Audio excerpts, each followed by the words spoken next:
people, it is Anime Death Spiral yet again, the only anime podcast with a 30-day money-back guarantee. That's right. And Nate, I got some mail the other day. Wait, hold on. Are we making money off this? No, of course not. Okay. Yeah. All right. Yeah. Okay. Well, what'd you get in the mail? What'd you get in the mail?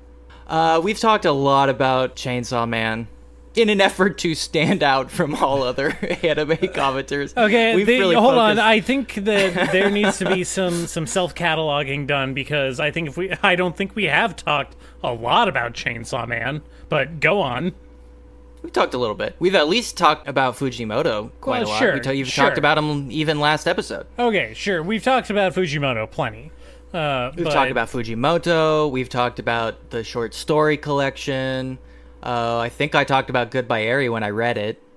You told me that when you told me about when you read Fire Punch. Hell yeah. Yeah, we've talked about the Chainsaw Man anime a few times, I think. A little bit, but so you sound like you're a pretty big Fujimoto fan. I mean, I have at this point read every single one of his comics. I don't know if that makes me a big fan. Well, it makes you either a big fan or an extremely dedicated hater. I do spend probably a very sad amount. If I totaled up all the hours I've spent hate watching or hate reading stuff, yeah, it would make me very sad. That's all I could say.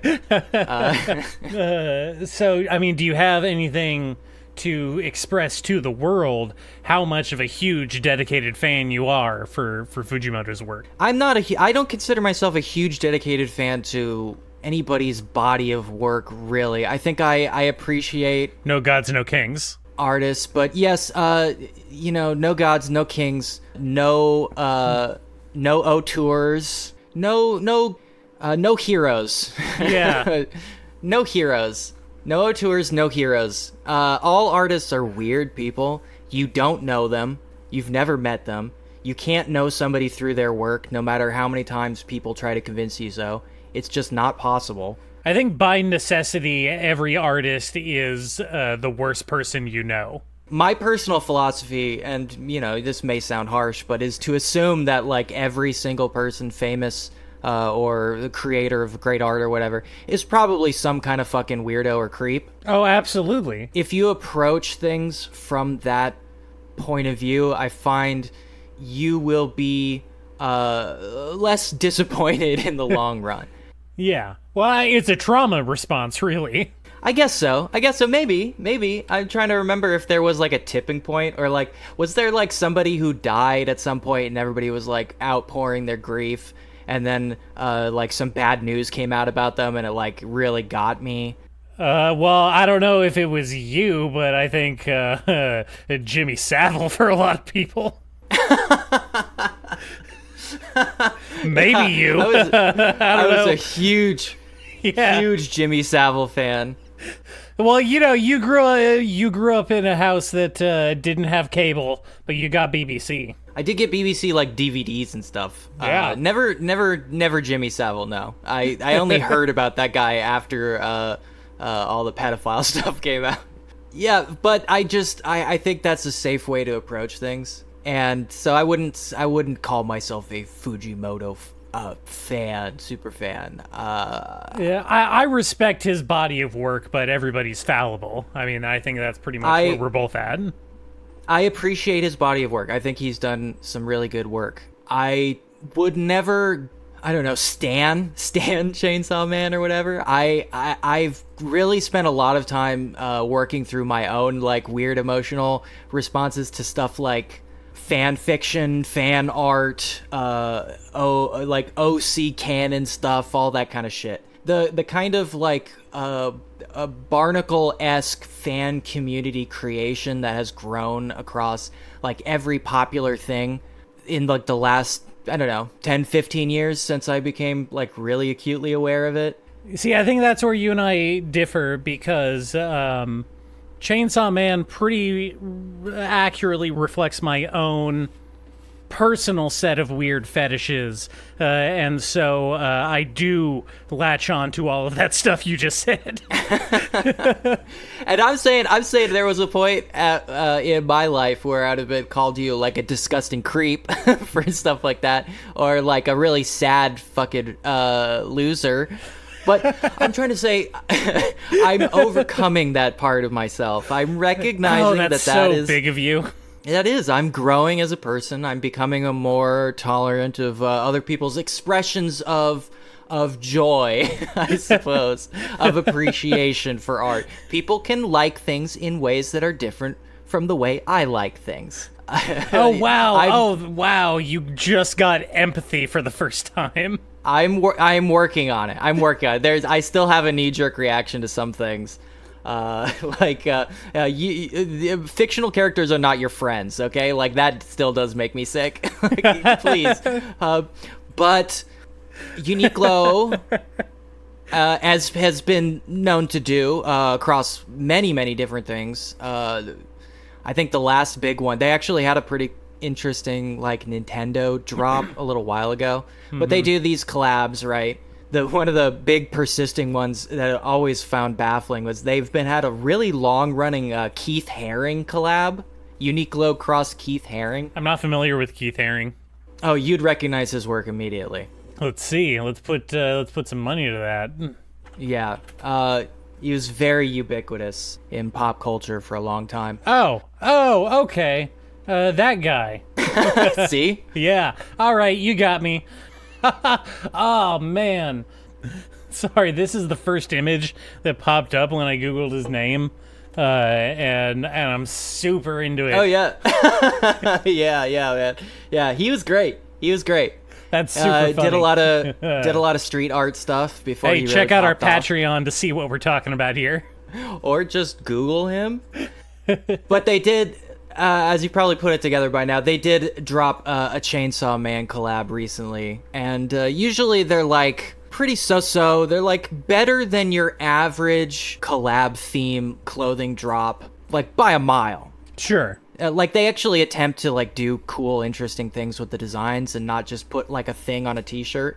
But there was, I usually find it like, oh, that's cool. I personally would not. Okay, let's back up a minute, because let's acknowledge that 90% of anime fans don't understand the concept of clothing that's not just a thing on a t-shirt.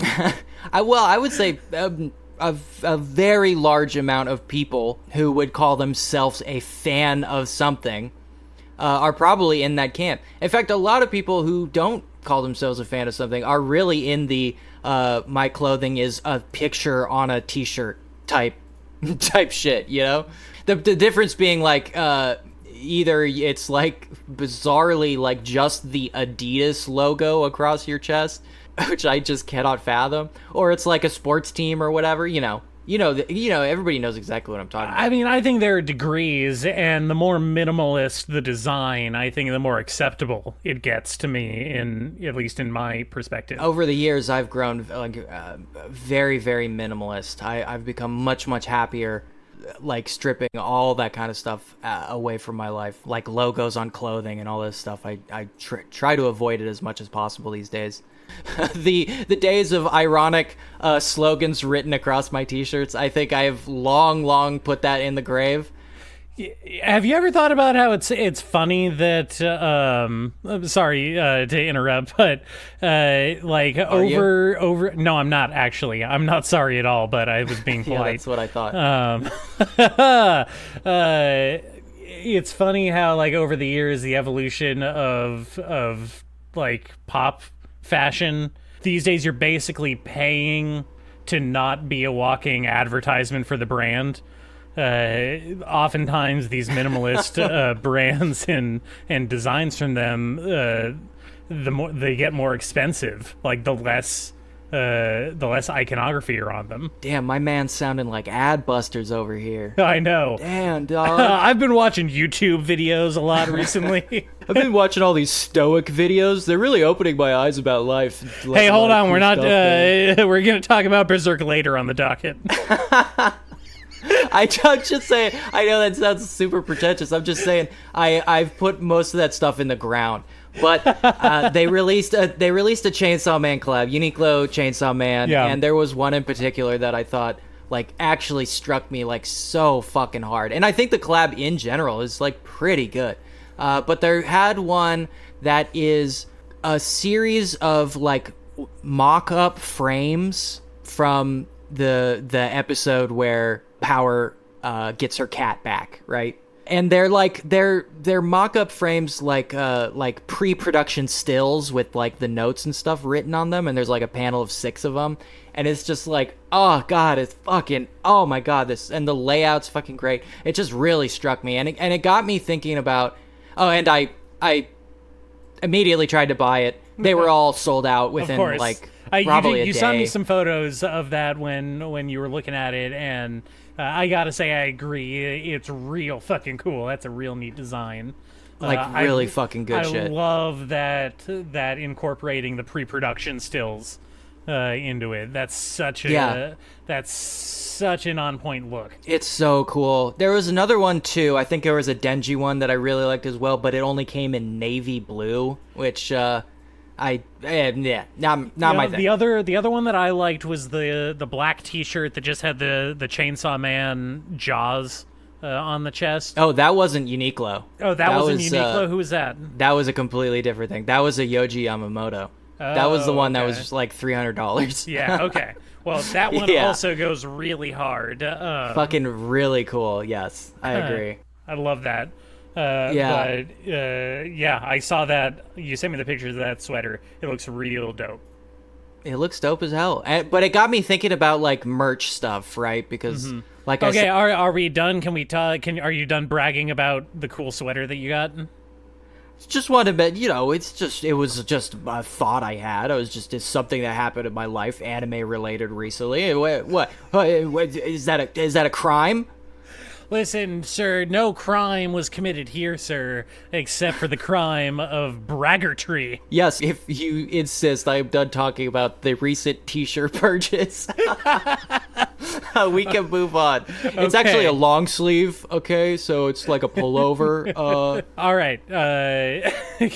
Do you want me to bring up... We could talk about the Supreme Akira collab if you want, because there was a pair of coveralls that I really, really fucking wanted to buy. That were like $200 that I could never get my hands on. I saw some imagery going around. I think when that was going on of the Acura bike with the Supreme sticker on the side of it. Oh yeah, yeah. They like for a promotional. They had a live action, a real life replica, a scale replica of the Acura bike, and it was decked out in Supreme stickers along with the other, iconic stuff. Sure. Yeah, the BOGO. Yeah. The classic Supreme BOGO. So yeah, that crossed my vision a little bit. I see Dragon Ball come up in affiliation with Supreme a lot. Did they do a collab? Everybody's up on Dragon Ball. I usually associate Dragon Ball collabs with Bathing Ape. Are you familiar with Bathing Ape? They're sort of the NFT? Japanese. They're pre-NFT by quite a few years. They're sort of the Japanese Supreme. Okay. All right. Yeah. No, I haven't. You would probably recognize their mainline hoodie. Okay. Just like the Keith Haring thing. I promise you would recognize it. Did you watch the most recent season of Mob Psycho with that monkey shirt, the banana shirt that he gets in that? Is that like a riff on that, or am I making that up? I have no idea. That does not look familiar to me. Bathing Ape is not a little monkey. Okay. All right. Anyway, all of that stuff had me thinking about the merch stuff, right? Right. And merch is so bizarre in the anime space. It has taken up like such a strange life of its own, right? I would say like when people think about it, they probably immediately start thinking about Gunpla. Well, sure. Gunpla, Gundam figures, anime girl figures, lots of different types of figures, but it goes beyond that. Clothing, accessories, all kinds of manner of stuff you can think of can be branded for whatever anime you're into. Yeah, I just think about the Gundam stuff in particular first because, like, it's so big and it's, like, to the point where it is just its own thing. It's, like, not really even related to Gundam anymore. It's totally its own thing to where it's totally influenced Gundam, in a circular way, right? That's why those SD series Gundams are all so popular, because they're basically Funko Pops. It's folded back in on itself where now there are Gundam series that are based on the models, which is, like, really funny.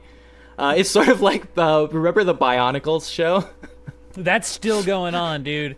Is that still going on? You would not believe how huge the Bionicle fandom is. I know people went really hard on the Bionicles thing, and I remember having a Bionicle as a kid. Okay, you know how there are Disney adults? Yes. There are Lego adults, and there are just as many of them, and they are all also into Bionicle. That's perverse. It's crazy. Yeah. You know, in the weird web circles that I dip my toes in every now and then, I get glimpses of these kind of things, and it's much vaster and much deeper than you would ever think. It's strange worlds that I've only ever half stepped into. I think I never really committed to any of that kind of stuff because I spoke to my dad one time when I was younger. I think late teens. Don't talk about that. That's unrelatable to most of our audience. So it only happened like a few times. But he was talking to me about baseball cards, right? Uh-huh. And I think this kind of, it's hard to globalize or universalize this, but he was talking about how he really regrets, as much as he likes collecting baseball cards, he ended up really regretting participating in this very, like, boomer tragedy of culture where baseball cards used to be like you get a pack for like 25 cents or whatever, or you get a pack and they would come with gum or whatever, and it was like cool as a kid to that like trade them around. That was kind of the original selling. They weren't the original selling point. You got them as a bonus on packs of gum and packs of cigarettes back in the day. Yes. Both for children, the children's gum and the children's cigarettes. Exactly. Listen, Joe Camel, he's had a lot of forms over the years. Man, I thought that dude was so cool when I was in 3rd grade. He was so cool. And that's why you have lung cancer now. I have lung cancer and no health insurance. Adding it to the lore. But he was always really interested and regretful of his participation in that culture that, like, took something that was like a fun thing for kids and perverted it so much that his generation created baseball cards that were literally worth like $1 million. Just like, I mean, we could relate it more towards anime and manga by talking about like Superman issue 1 selling for $1 million. Well, I mean, we don't even have to go that far. We can talk about Magic, dude. Post Malone just bought that Magic card from the Lord of the Rings collab they did for $2 million. Yeah, why did he do that? What? That's really stupid. That's Post a really Malone's stupid thing to do. A huge Magic nerd. It's part of his brand. I guess I never knew that. That's a really weird thing to include in your brand. Yeah, no, that's like he puts it in a lot of his songs, actually. He talks about Magic cards in his fucking songs all the time. Have I never listened to a Post Malone song? You may have never listened to a Post Malone song. Holy shit. But yeah, Magic the Gathering just did a collab with the Lord of the Rings estate. Are you saying that because that's how I said it as a joke? Collab? I think that's a really funny way to say it. He spent $2 million on this Lord of the Rings card, this novelty pack. So not a pack, one card. They did a printing, and one of the cards in the series was the One Ring, and of those printings, they made one unique printing of the One Ring card that was in the Mordor Black Speech or whatever, the text from the ring itself. and they only made one of that one, and some dude in a flyover state somewhere pulled it from a pack, and Post Malone bought it from him for $2 million. That's gross. That's really gross. And so basically, at this point, Magic Don't like it. is just making like cards specifically for Post Malone to buy, because he's like a mega whale collector.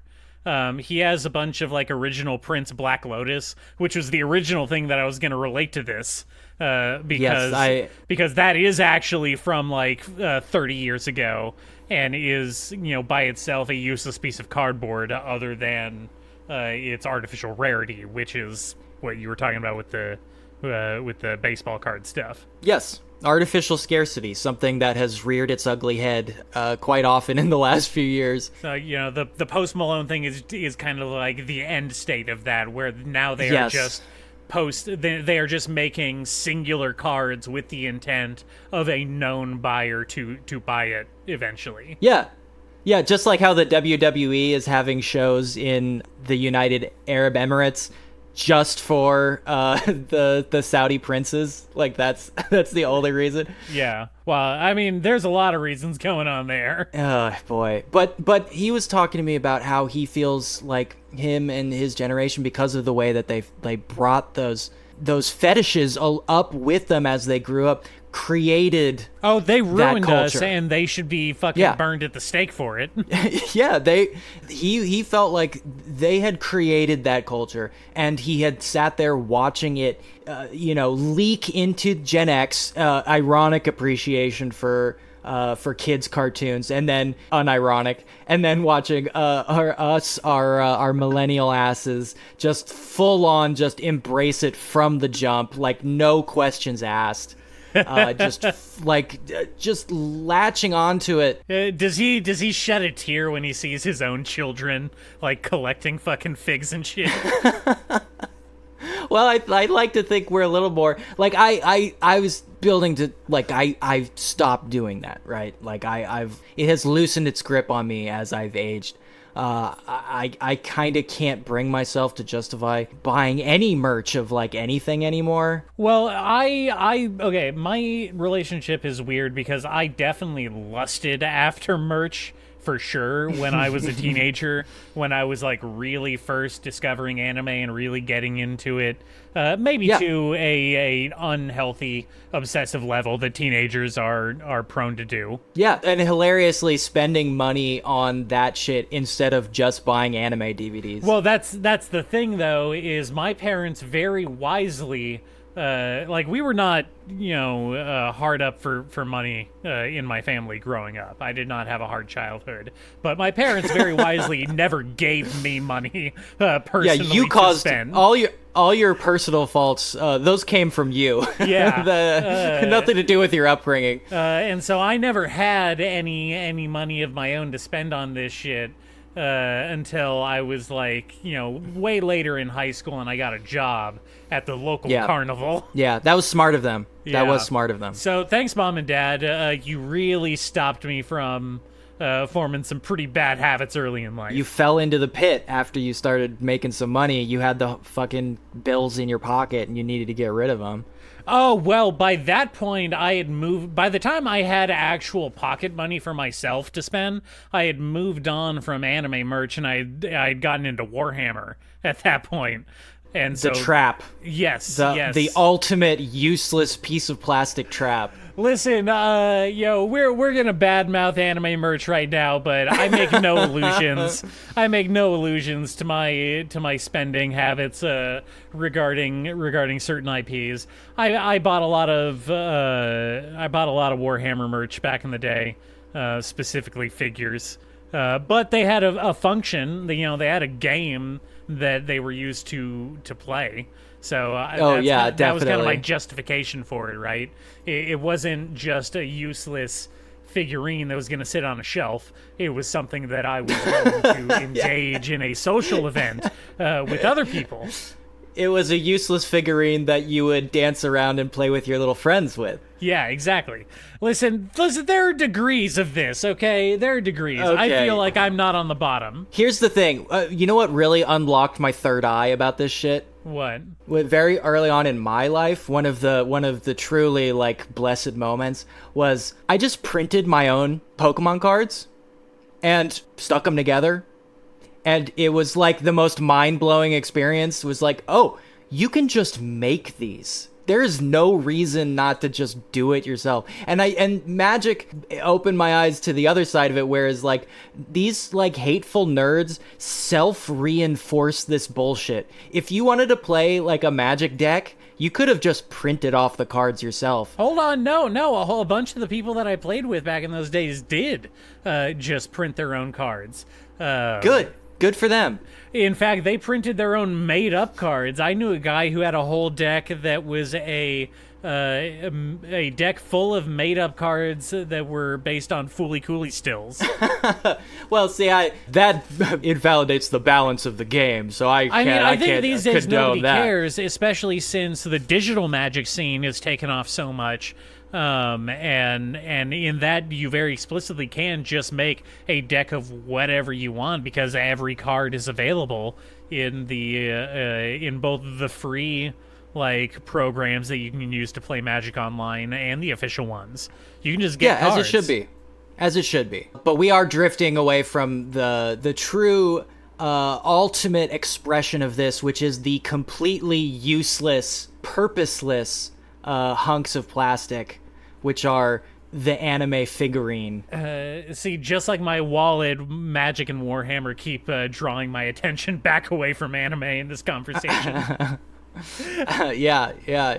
It's a black hole. It really is. It sucks people in so hard. But, you know, again, my ultimate justification was they had a purpose, unlike anime girl figs, which, I don't know, I guess depending on the purchaser may have a higher intention behind them. I would say they definitely have a purpose, but it is a much darker purpose. It is some truly, like, evil shit happening there. Yeah. I have always felt weird about the anime figurine, and they are so ubiquitous now. You cannot get away from them. I mean, you go even on like the Crunchyroll site, which I occasionally do, unfortunately, to my great misfortune, to watch anime. I mean, do you pay for it, man? I know, it's disgusting. I hate myself. And there's ads for it just like on the page. And very soon, I assure you, they will be inserting ads into the actual anime itself once they get the fucking like go ahead from the distributors. Mm-hmm. But like that is such a strange, specific thing. Okay, well, here's my theory. I think that our generation in particular goes very hot or cold, one way or the other, on the anime figurine thing, specifically because of Toy Story, right?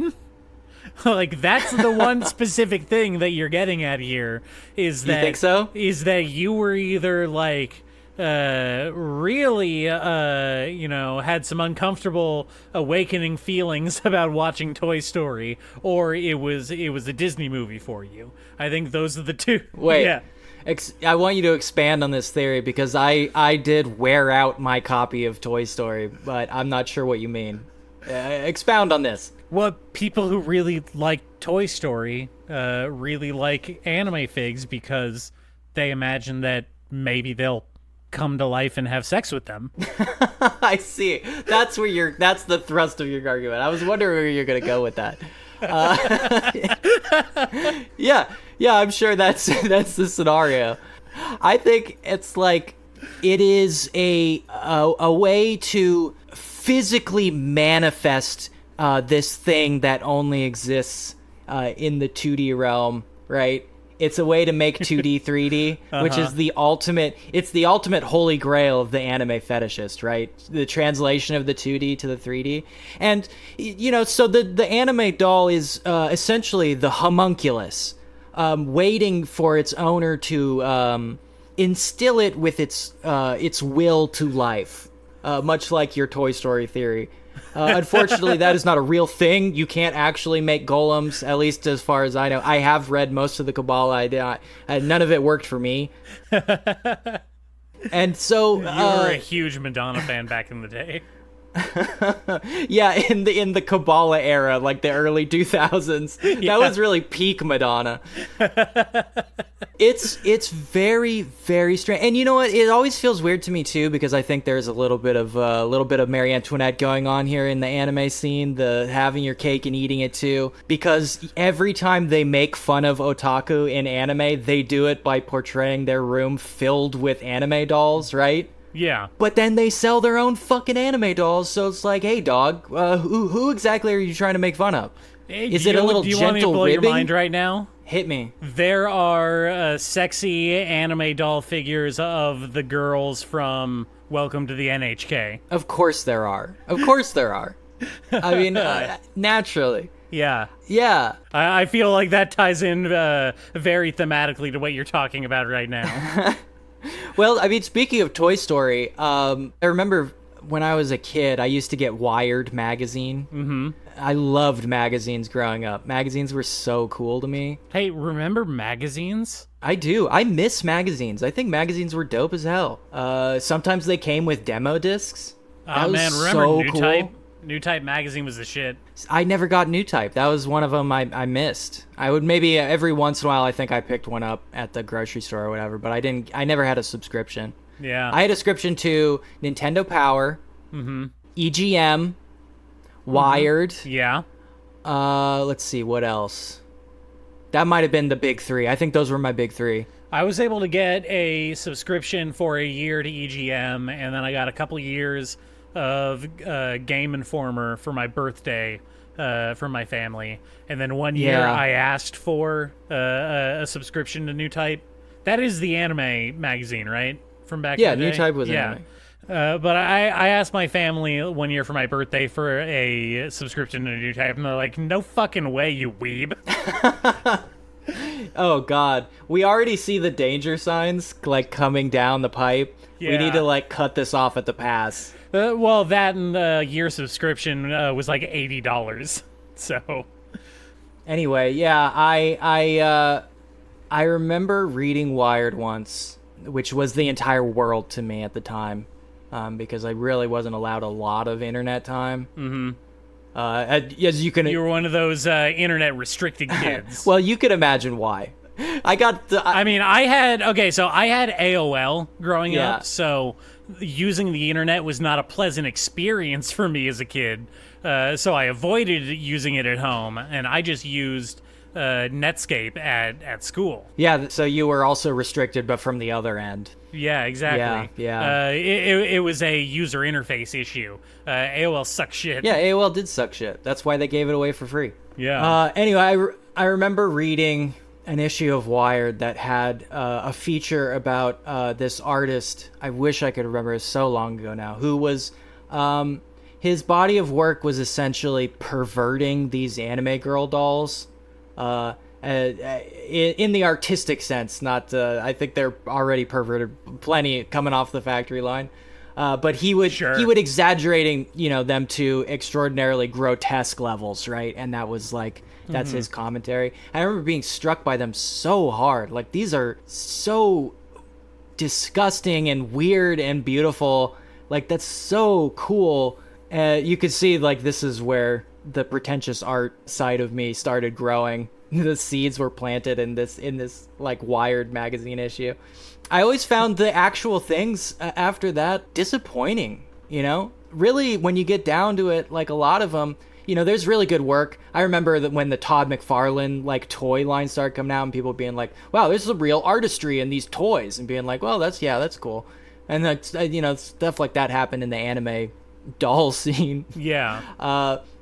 And I thought that part, like the artistry of creating a cool doll is cool, but like honestly, as pieces of art, they're extraordinarily mundane. And it seemed to me, after looking around at the people who are buying them, they're not really buying them because they're beautiful sculpts, even though sometimes there are. They're buying them because you can hold them upside down and look up their skirts.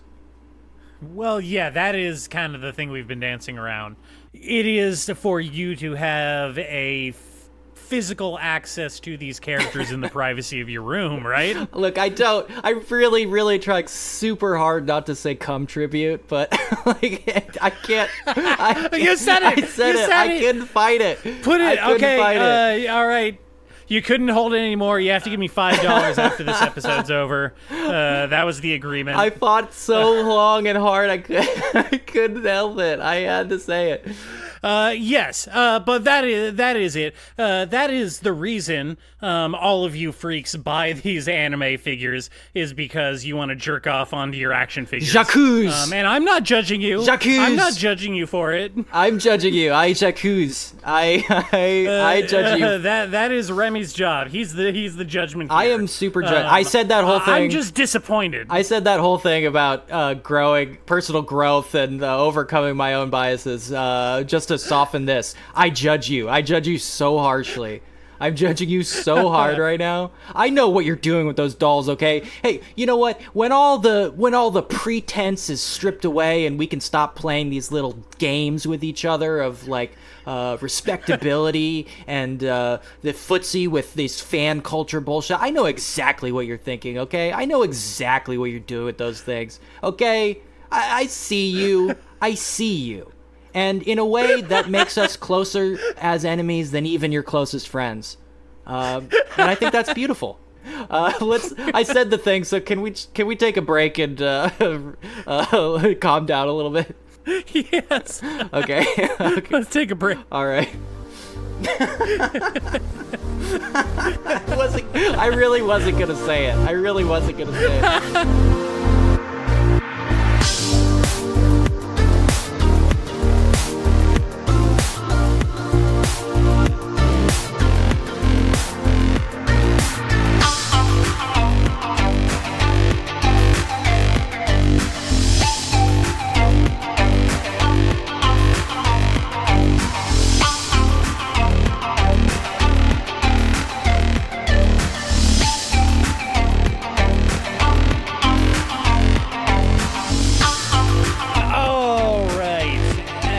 Death Spiral.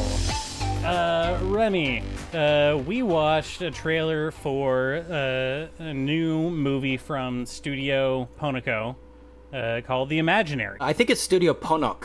But yeah, can we Ponok. let's step into like the pretense that there is artistry in anime for a second. Let's try to step back into that shadow. Sir, I disagree with this heretical sentiment. This is we watched a trailer. You know, there's been under all the hype for Miyazaki's final movie, Studio Ghibli movie, The Boy and the Heron. Final movie, big quotation I think marks. this one probably is. But you know, a couple of clips and stills finally leaked out, and they look very cool and interesting, and I'm very excited for it. But kind of underneath that, Yoshiyuki Momose, who is a longtime Ghibli veteran, also put out a trailer from their new studio for a movie called The Imaginary. Yeah. Which looks like dope as hell. It looks fucking cool shit. It gives me huge Little Nemo vibes. Yeah, it's got some Little Nemo in there. Yeah. You know, I think the more accessible reference is that it's very in line, for me at least, with Spirited Away. You know, kind of same realm, but it has that feel. Yeah. Well, and Momose did, you know, key animation on Spirited Away and big wig over at Studio Ghibli for many years. Key animator on Porco Rosso, key animation on Spirited Away, a bunch of other stuff. Yeah. You know, got his career debut on Grave of the Fireflies, as many a traumatized middle schooler may remember. Yeah, this is good shit. And it shows, you know, you would absolutely not be too far off if you saw it and immediately thought it was a Ghibli movie. It's got the look, it's got the lush animation, it looks absolutely beautiful. It has the kind of the charm and the sense of wonder that is usually what puts those movies apart from a lot of other animation stuff. It looks really interesting. And well, I think it's fun that there are, at least in this case, there's a kind of continuation, a spin-off of that style of animation. You know, this is kind of a a culture club versus Talking Heads situation, right? We've got some people who did some really iconic work, spinning off, doing their own thing, kind of carrying on the tradition. Sure. Well, and it shows you, this is I started the whole thing talking about there is no such thing as the auteur. There is no such thing as like the great man, and we should be reminded every once in a while that like Ghibli isn't Miyazaki, right? Ghibli is a big house filled with extraordinarily talented people. I always felt that a lot of their non-Miyazaki helmed features absolutely get shortchanged, at least in the international audience, right? I think so. I think American audience in particular are primed to follow the auteur theory of following these films, and so they have latched on to Miyazaki both as a filmmaker and a personality, and don't really stray outside of what they see his name attached to. Yeah, well, we've all been primed to think about stuff in that way, and I think, for a reason, it's easier to sell stuff when you're like, oh, well, it's a movie by Steven Spielberg. It's like, okay, well, you kind of know what you're getting. Which I don't know. I don't know what that means anymore. People say that Steven Spielberg has a style, but I grew up in an era of Hollywood where he was so saturated into the overall process of making films at that point that it's like saying, like, all right, here's the original White Bread. Well, he made all his good movies before we were born, so I feel like that's what I'm saying. Yeah, we're all of his biggest influence was decades before we were alive. Yeah. But you're absolutely right, because like the Tale of Princess Kaguya is like one of my favorite Ghiblis, and that's not Miyazaki, and it doesn't look like the other movies too. It has its own personality. I fucking love that. I bet there was some fucking jabronis that walked out when they realized it wasn't like the other, it wasn't like Miyazaki movies. I can't imagine anyone was such a Philistine that they would do that. Well, one that people absolutely slept on that we both saw was that Ghibli collaboration with that French studio, the Red Turtle. Remember that? Yeah, one? the Red Turtle was great. That was also Takahata with the French guy. I'm sorry, I don't remember. Sorry, Frog. Sorry, Frog. I love the Red Turtle. I thought that was really great. Also, Takahata did Only Yesterday, which I also think is like one of the best Ghibli movies that like people don't really talk about, because it's not fantastic. It is like a very mundane tale about like people growing up. I love Only Yesterday. I think it's cozy as fuck. Okay, sure. That's not the word I'd use, but okay. Well, I don't know. I think that it taps into that unique sentiment that not a lot of American people are familiar with, of like going to the countryside for the summer. That's not a universally understood thing in American culture. What are you talking about? Kind of you don't think people go to the Jersey Shore? That's not the country, though. That's my country. Those your peeps? Those are my people out there. Yeah, more anime fans than you would think. Okay. Guidos love anime. They love anime. It's a thing. Yeah, the point being, like, it's nice to see other people getting repped and then stepping out of the Miyazaki shadow, which isn't Miyazaki's fault, obviously. Sometimes people just like leave a giant fucking footprint that other people can't really escape from. But if you are talking about Ghibli, there is like other stuff in there mixed in with all the castles in the sky, or the Nausicaas, or the Spirited Aways. There's other stuff in there. Just speaking of no auteurs, no heroes. Let's talk about the one piece of actual anime that's going to be present in this episode. You can't say One Piece. Okay, the one example of the singular example of actual anime that we're going to talk about in this episode. There you go. That ironically kind of rolls well into what we were just talking about.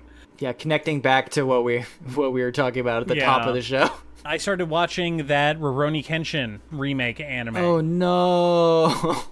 Okay. Well, I mean, I am just a simple consumer. I'm sure I don't know anything of what you may or may not be implying about the Rurouni Kenshin franchise or the people involved in its creation. Oh yeah, it's like I said last time. It's so hard to find anime news over here. It's just impossible. You never really know what's going on with these guys, right? Well, yeah, okay, yeah, I guess. I don't see what that has to do with this new anime. Yeah, I I mean, watch, but it's not go like on. you would ever Google the creator of something you really like, right? You would never do that. I mean, I did go to public school in America, so no, I would never do that. Look, my teachers didn't write cite your sources on every single one of my essays for nothing, okay? Hey, you should just really quick Google Nobuhiro Watsuki and tell me what you find. Oh, okay. Well, all right. Give me a minute here. Okay, that's the guy that created Rurouni Kenshin. I really love that series. It was really beloved to me growing up, watching on Toonami. I think was one of the ones that really got me into anime, like as a thing. Yeah, a lot of people, a lot of people jumped on anime through Rurouni Kenshin. It's sort of like part of that pack. We've talked about the Toonami list, but stuff like that. Dragon Ball, Gundam Wing, Sailor Moon, Inuyasha. It's I can't speak to it to a universal degree for everybody, but I think a lot of people experienced the same thing as me, which was kind of like the Pokemon, Dragon Ball, and then Dragon Ball leads into all of the Toonami stuff, which included Rurouni Kenshin and Outlaw Star. And then that leads into Adult Swim, where you get your real deep deep cuts. Yeah. I say deep cuts. Yeah, but, your deep cuts. Everyone's like the most popular anime ever made. Those real deep cuts. Well, I mean, it really did at the time. When you're 14 years old, seeing this stuff for the first time, it did feel esoteric. Because and going back to the anime merch stuff, that was one of the real reasons you wore anime merch, is to signal that you were into this stuff that most people hadn't heard of at the time. Yeah, like wearing an earring on just your left ear. That means you're a pirate. Yeah. Yes. Okay. Well, anyway. Okay. Scroll. Oh, he has a controversies tab on Wikipedia. I bet he does. I bet he does. Oh no. Uh-oh. He only had to pay $2,000. Wow. You know what? I don't think anybody should get arrested just for buying DVDs, okay? DVDs should be a legal right. Oh, wait, hold on. So I'm seeing what was on the DVDs? Oh, no. Oh, yeah, those DVDs should be illegal. Oh, no. Oh, that was bad stuff on those DVDs, my man. Oh, God. Ooh, sheesh. Hey, you know what? That dude was using a nom de plume. I wonder why. Turns out his real name is not Nobuhiro Watsuki. It is Nobuhiro Nishiwaki. No one would ever figure that one out. Yeah, interesting. Now, most of the time, you are advised by your lawyers not to incriminate yourself when you are on trial. But it says here, Watsuki, his own testimony claims that. Hey, so about that new anime. The first thing that struck me was that compared to the original 90s series, I really like the quality of the voice cast. I think that, tell me if this was different for you, but when you and your friends started watching anime with subtitles and in Japanese versus, dubbed, did you ever watch the original Japanese audio of Rurouni Kenshin, and people made fun of the fact that he was voiced by a woman VA? No, but they did for Ash in Pokemon. I do remember that. Oh yeah, for sure. Yeah, absolutely. And later on Naruto, of course. I think that at least in regards to that, they kind of did a direct. He sounds much more not like a small child, I guess, when he's in his goofball mode. Mm-hmm. Kenshin kind of has a small child. What you said? What did you call? You said a small child. Hey, did you say? Did you say small child? No. Okay, you see, the authorities were actually investigating his house due to a different complaint and had linked him to the purchase of the DVDs on accident. So they weren't even there for the DVDs. Wow. Okay. Okay. Moving on. I guess I'll move on from the VA cast. One thing I'm pretty disappointed in is they definitely have that super unnaturally saturated color palette that is associated with digital animation in the modern age. You know what I'm talking about? Block colors. Yeah, block colors, a weak shading, very static backgrounds. You know, it loses so much of the charm of that original anime from the 90s. Yeah, in my opinion, and they've definitely, I don't know a better way to say it other than they've moeized. They've undergone moification of the characters' designs a bit, especially Yakihiko, the little kid that wants little to... kid. You say they made the little kid look more like a little kid.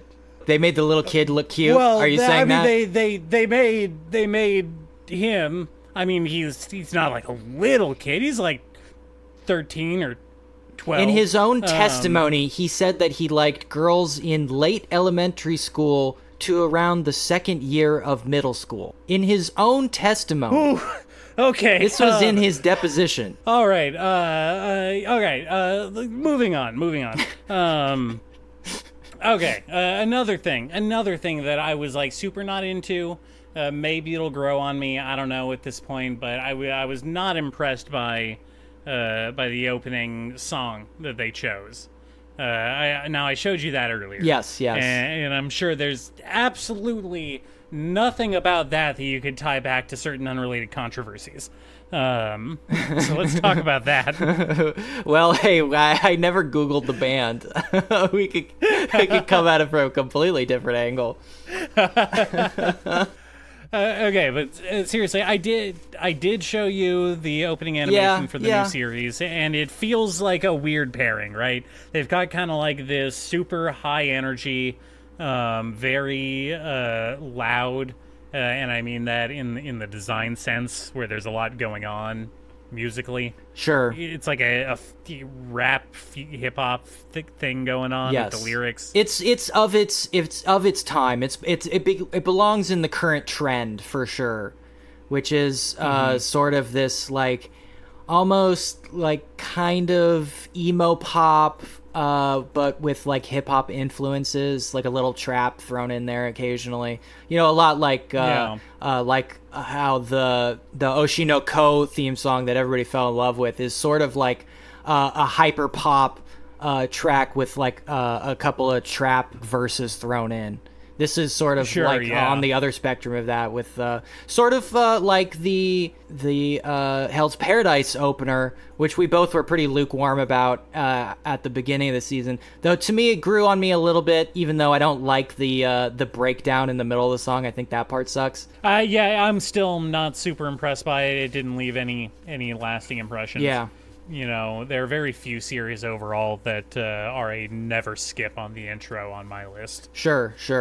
Yeah, so you would skip this. Yeah, I don't know. Yeah, sort of like how the creator of Rurouni Kenshin skipped his jail time, and in fact only paid a fine of less than $8,000. It says here about $2,000, and then he got to go home. Oh, god damn it! Yeah. Oh, that doesn't seem right. Huh?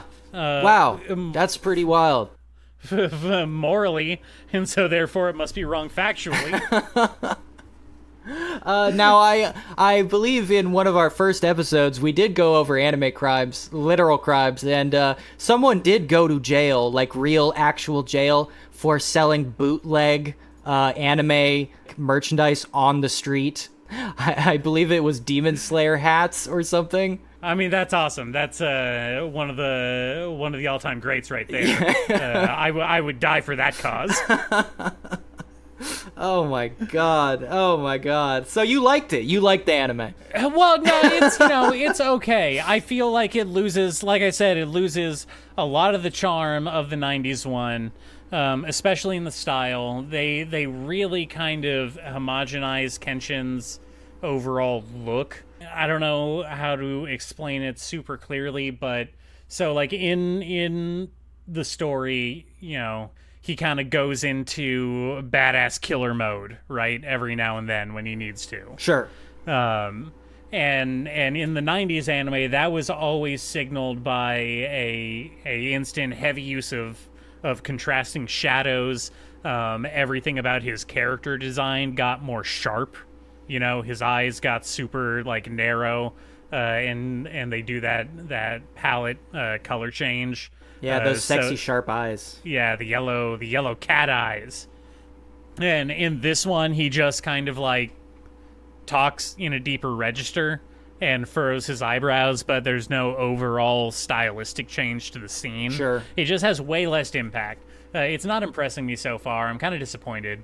I've watched the first 3 episodes so far. 7 are out.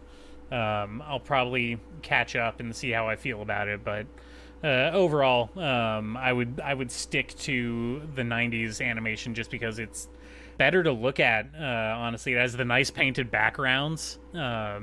It has cool kind of like active character designs. This one comes off to me overall as super cheap. What is the comparison with the original? I mean, are we doing like scene for scene, or are they starting the story in a different place? No, they're doing more or less scene for scene so far, although they have added more in. So it feels like maybe they're doing kind of like a Full Metal Alchemist Brotherhood thing, where they're trying to be more faithful to the actual events of the manga, including stuff they got edited out for the 25 episode season format of the original. Yeah. So yeah, we'll see. Like the stuff with Yakihiko being a pickpocket and then wanting to join up with Kenshin and Kaoru's dojo. That was originally encompassed in 1 episode in the original series and got split up into 2 for this one. Man, I'm trying to remember if that's how it goes down in the movies. Because I should mention, I've watched almost all of the live-action Kenshin movies, except for the prequel one, which is like, why the fuck? Why would anyone care? Well, it was always my opinion that Kenshin prequel movie, Trust and Betrayal, that was always the best piece of media in the whole franchise. I legitimately like that movie a lot. Yeah. I'm not sure the live-action one is the same, though. But maybe it is. Like I said, they did a little retcon. Huh? They changed a lot of stuff in the live action versions. And I will say, at some point, I am going to make you watch these. We're going to do the live action anime set, not the anime to Western adaptation set, the Japanese live action adaptation ones, which I'm very excited. We don't have to watch all the Kenshin ones. In fact, I think there's only one good one, really. But we definitely will be covering that for sure. All right. Well, I hope you're excited for that. Oh, I'm super excited. I'm telling you, the JoJo one is like really good. You would not expect it, but it is good. Okay, I mean, I'll take your word for it. I'm not expecting anything. Yeah, my expectations are the lowest they could possibly be. Well, that's good. You should keep them there for everything, and then you'll never be disappointed. All right. Well, okay. I didn't want to just cast our own lens of interpretation over this Kenshin remake. I wanted to kind of pull from what other people are saying. So I've taken a few Crunchyroll reviews here, and I just wanted to see how they compare to what I felt about it. Yeah, I felt that would be a good way to round out this segment. The most valuable opinions, the anonymous posts on Crunchyroll. Listen, this is the Greek forum of which we are a part. We have to listen to the people and what they say. It is good to every once in a while check in on how incredibly stupid the average anime viewer is, just to kind of keep the premise of the show itself afloat. Okay, so let's just see what people are saying. What are the people saying about this Kenshin reboot? All right. Well, user Glam09 said, very good. I grew up with Rurouni Kenshin and love the series. Just watched the first episode of this remake, and it was amazing. Can't wait to see more from this author, despite the controversy. Oh, okay. Well, he could have said because of the controversy. Yeah. At least it's despite, I suppose. Okay. All right, well, all right. Well, okay, here. G-Man the One said, amazing reboot, but comes at a price. The new Kenshin looks amazing and is awesome to watch, but I hate that they canceled the creator.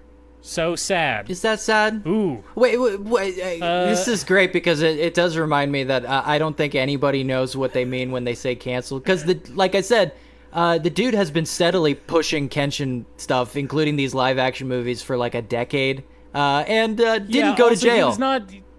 He was not canceled. He has a career. He's still making stuff. He had to pay a fine. Yeah, didn't even get divorced from his wife. Okay, all right. Well, surely,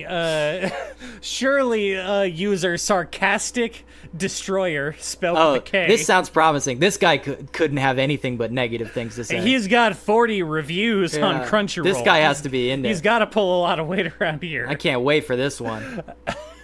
He says, a promising reboot. What? Having seen the first app, I think this one is going to live up to the original.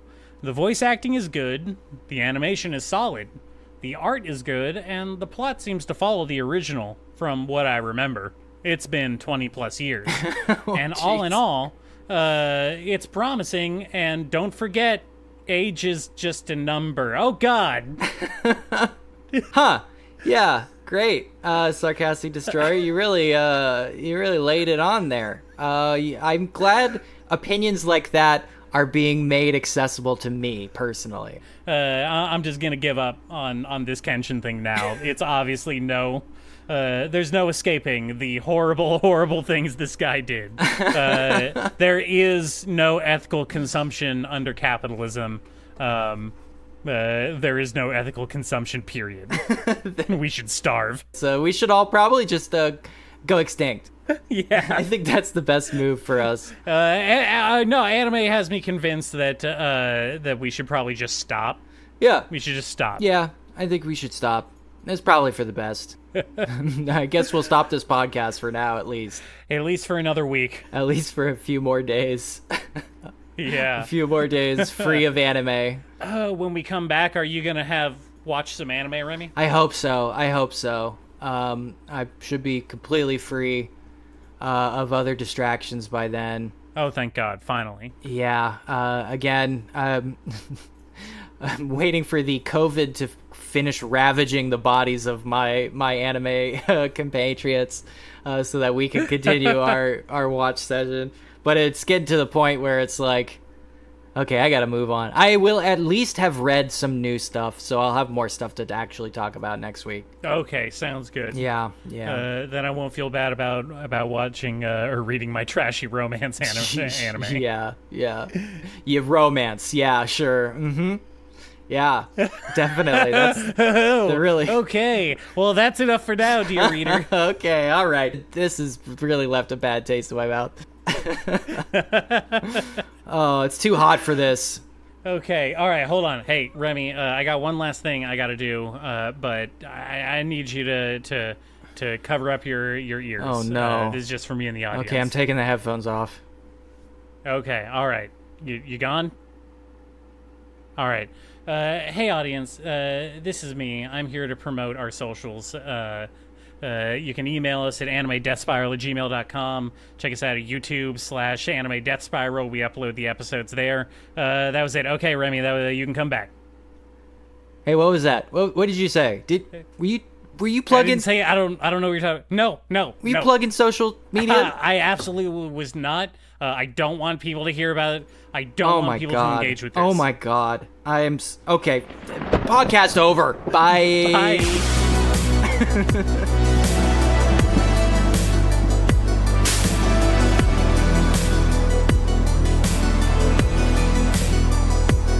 And he always goes up to the girls and he's like, I really hate to ask you this. This is really awkward, but like, did you jerk off at school? Girls are like, ew, what the fuck is wrong with you? And then later on they're like, yeah, I did.